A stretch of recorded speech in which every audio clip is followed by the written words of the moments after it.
My name is Dr. Janelle Simmons. I'm one of the emerging scholars for this 2020 conference on the image.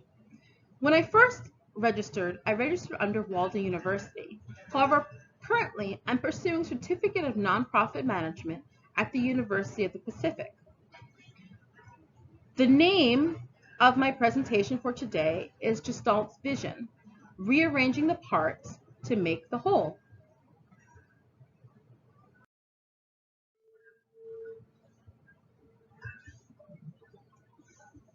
The original abstract for this paper presentation stated the following. This presentation will focus on examining images from their parts to their whole by applying the concept of Gestalt through the lens of Max Wertheimer. The presenter will present and analyze several images.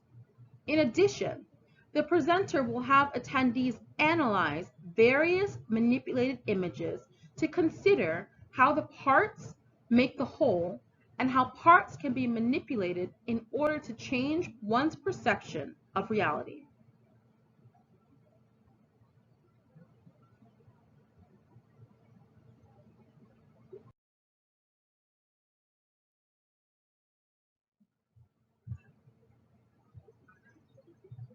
Before we get into the nitty-gritty of this particular presentation, I thought it would be important to look at the basic history of Gestalt. In the 1920s, more specifically in 1923, a man named Max Wertheimer came up with the concept of Gestalt.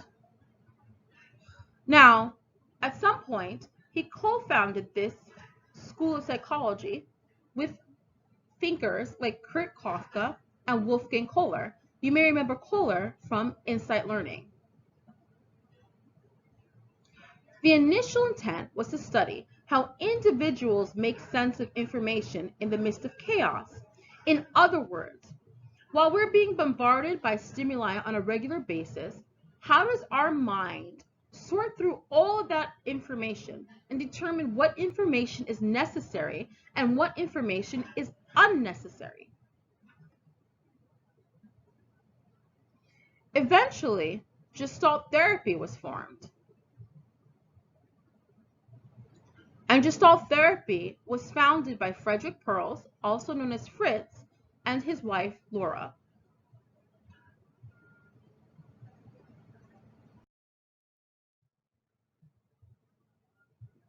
With that being said, it should be noted that according to Peterson and Berryhill in 2013, that our visual perception processing is literally facilitated by that which is based in or on Gestalt principles. These principles, according to Desaulnois, Morwan, and Morale, are also known as geometric grouping laws.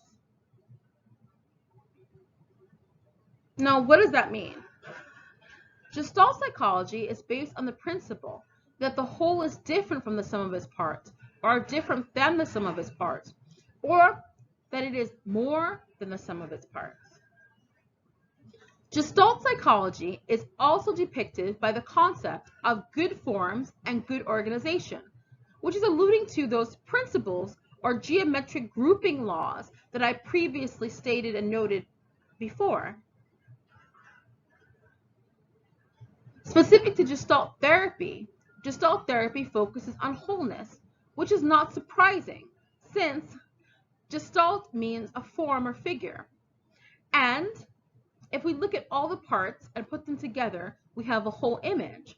Well, in Gestalt therapy, if we're able to bring people to see how society interacts and what part they play in society, as well as the parts that other people play in their lives, they're able to come to a wholeness, a unifying being, instead of being fragmented.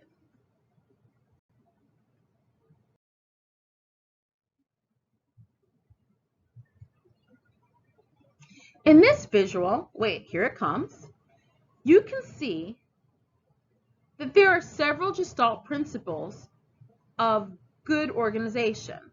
In fact, VWM or abstract visual working memory, allows for us to encode information based on stimuli that's coming in and to retrieve said information, which allows us to use our, if you look at that picture, past experience to start to apply various principles of Gestalt. For example, similarity. Look at the two T's. How do we know that they're the same form? Well, they both have the same colors of black and white. They both have diagonal lines, etc. Our mind will naturally group those T's together as being the same or similar.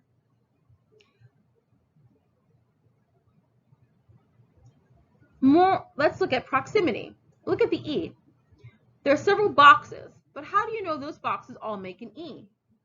Clearly, you're able to see that those boxes are close together, so your mind groups them together, and then you see shadowing, and it forms an image of an E.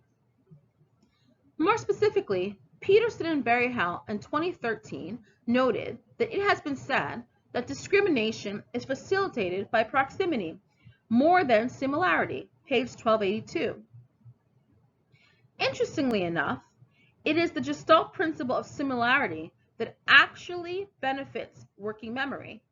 Did you know that according to Desaulniers, Moisan, and Morel of 2003 or 2003, that by the 1920s, computers were used to create partial gestalts via computer and or digital images.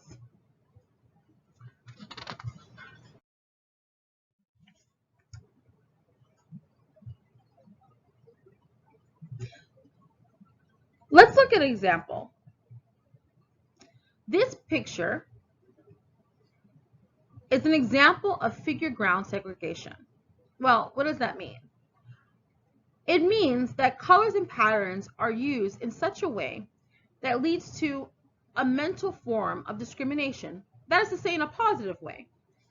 Our mind looks at the picture, and by integrating past experiences and images, we're able to discriminate or distinguish that there are actually two pictures here and not one. When we focus on the main picture, we see a tree and birds flying. But when we look at the white space or the empty space, we see an ape and some type of big cat, like a tiger or a lion.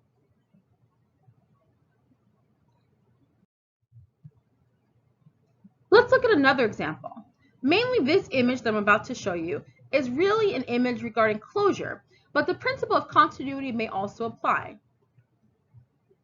When you look at the first image, you may not understand what it is. But according to De La Riva in 2020, continuity describes the phenomenon of grouping elements together and then following a logical pattern.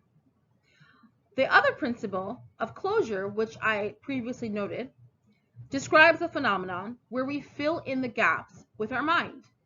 As you can see, you may look at this picture and twist your head. Maybe you did twist your head. You're trying to figure out, what exactly am I looking at? But then, when you look closely, you probably figured, okay, those two black circular, ocular, ovalish images with white dots are eyes. Maybe that's a nose. Well, it's black and white. And then your mind, after following the natural line of the image, that's continuity, begin to fill in the gaps, which is closure. And you came to the understanding that this image was actually a panda.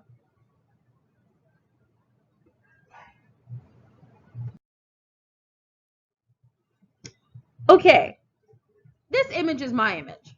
I took this picture in Central Park over a month ago. By the way, what do you think you're looking at? Or what do you think I was initially looking at? Let your eyes follow the line of the shadow, continuity, and consider the outline of the space of grass, etc. I'll give you a few moments to look at it.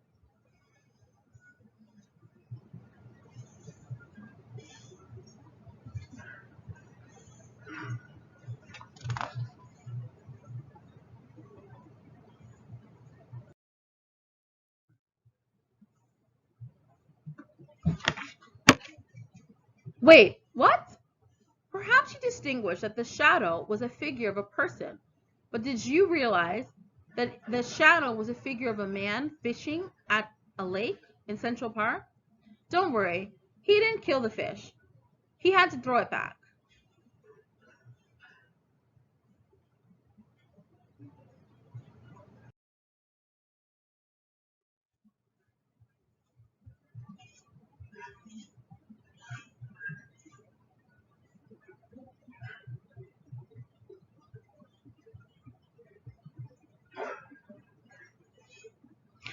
The next set of images may be a little bit trickier. I mean, not this one. Clearly, this picture is saying keep this far apart. Kind of like COVID-19.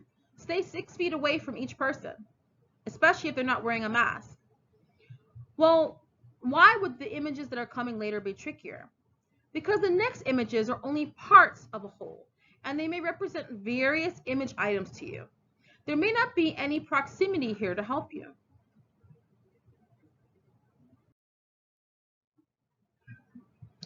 I spy with my little eye. So take a moment. What do you think you're looking at?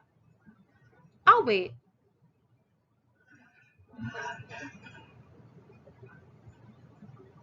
Let's go to the next slide.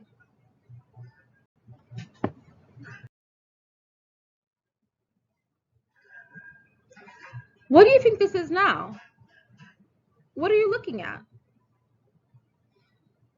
Can you tell yet? Are the buildings helping you discern the main image? Probably not. This is not figure ground segregation or an example of it thereof. Do you want a hint?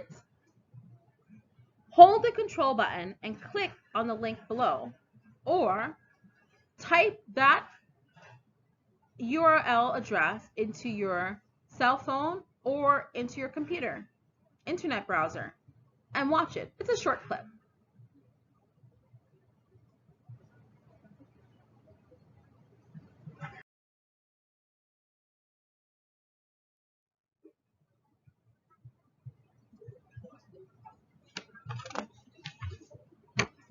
Do you see what I see?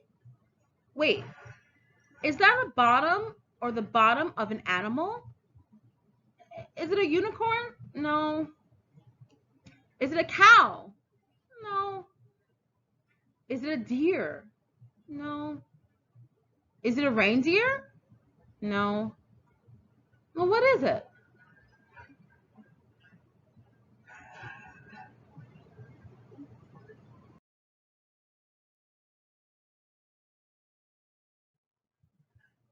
A horse, of course. A horse is a horse, of course, of course. However, the moment we, that is you and I, see the whole image, we realize that this is clearly a horse. The hoof is not from a cow or ram or a deer, even a reindeer or even a unicorn. It's from a horse. However, when we only saw the first image, it was impossible to discern exactly what we were looking at. We didn't have enough information to perceive a whole from that one part.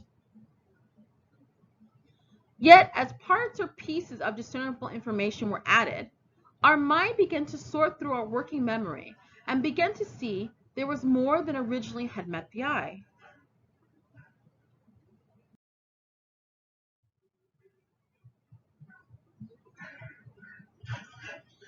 In conclusion, Gestalt principles afford us a way of understanding how our mind processes the world. While we are only looking at a handful of images today, in other words, we only looked at a handful of images today due to time constraints, it is clear that our perception is colored by our past experiences. However, our past experiences allow a bank of information to be encoded that allow us to integrate multiple streams of cues. And in this way, we are able to see more than we thought we could previously see. In fact, we are allowed to see more than just pieces or parts. We are allowed to see the whole image or the totality of the reality in front of us, which means we can see a total reality of our past, our present, and hopefully our future.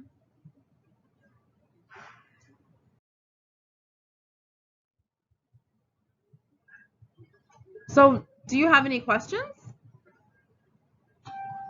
I know, we're not in person.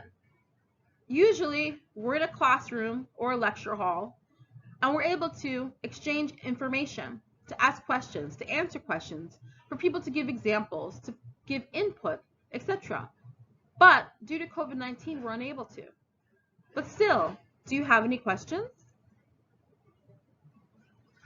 If so, feel free to call me at 202-751-3878 or to email me at dr for Dr. Janelle, Janelle, Christine, Chrisistine,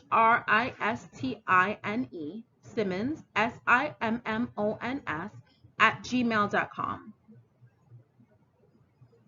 I look forward to hearing from you, and I thank you so much for attending this presentation. In the next slides, you'll see a number of references that I used for this presentation. And if you would like additional references, please feel free to contact me at the modes of communication I listed previously.